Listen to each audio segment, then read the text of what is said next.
علیکم راغلی یو جدې ته د سمندر چې تاسو تخکاری آی د دې څه تاریخ شته او کو نشته بل د جدې چې کم خار دی د جدې چې کم آبادیه تیر شوی زمانه کې په دې څه خبر اتر راغلی د کونه راغلی یو شارټ ویډیو سره کومه د ټولو د مخ کې جناب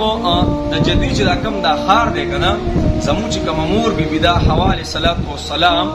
هغه چې کله جنت کې خبره اتر وشو تاسو په ټولو واقعیت اوریدلی نو حواله صلوات و سلام الله جل شانو په جده باندې را کوزه کړي جده باندې نورم د دنیا واقعیت دي ښه نورم په تاریخي ځای نشته او ما وچ تاسو ته غټه غټه خبره دغه کما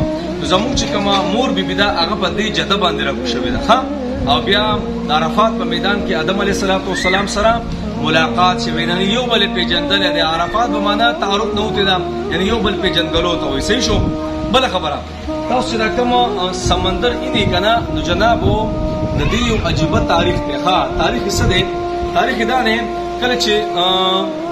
ابراهام خانه کعبه مبارک باندې حمله کوله خانه کعبه مبارک باندې حمله کوله او دی حضرت دلته هوا د خطرې دې استراشه کله چې آدم علیه السلام نفس د نبی علیه السلام د پیدایش نه مخکې 100 میاشتې کلونو مخکې ابراهام ځان ته رسوي او هغه د خپل کوچ سره رااله په خانه کعبه مبارک غیر چاپیره ډیرې واچول ډیرې او چې خانه کعبه مبارک مکمل نو سمندر کې دی کنه نو تاریخ کې راځي کتابونه کې راځي چې ابابیل چې کوم دی ابابیل په شان دی تو تکر هغه الله جل شانو په دې سمندر د غاړ له سکړه راجوت کړل او په مخوګه او دا دوا چې کوم دغه د پنځه دی باندې کانه الله جل شانو ته له دومره زور ورکړو چې کله به لاندې راخلاص نو یو کس دی هغه په پاتې باندې ناسو او په سر باندې ورګه ټولان دی بلانه هغه کې ویمو په دې شان سوراخ وکړو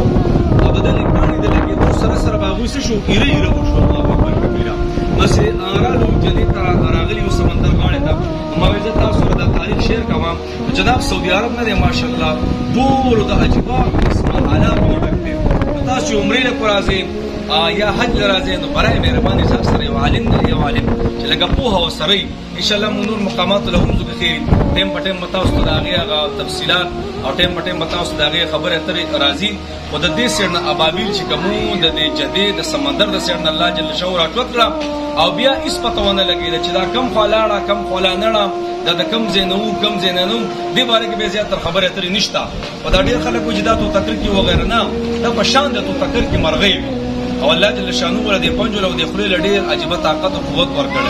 او داسې عجيبه حساب کتاب چې لاندې برابرې و د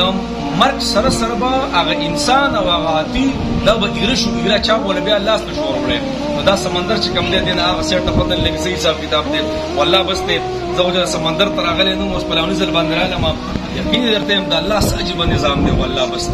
ته عجیب نظام دی د الله جل شانو 75% دا وبدي 75% او دا محتاج بدانه سما جګړه کو کنه وای زما ملک ته زما د زما هغه د پوره پټه دی کنه دلته مونږ سره دی دا نه دا سیاده دا 25% دا خوشکلی دا محتاج وای سعودي عرب دی پاکستان دی افغانستان دی وغیرہ دا به زمیشه دی دا واغه دا 75% وبد دنه باندې کې څومره مخلوق الله جل شانو پیدا کړی نو غرض مدا دی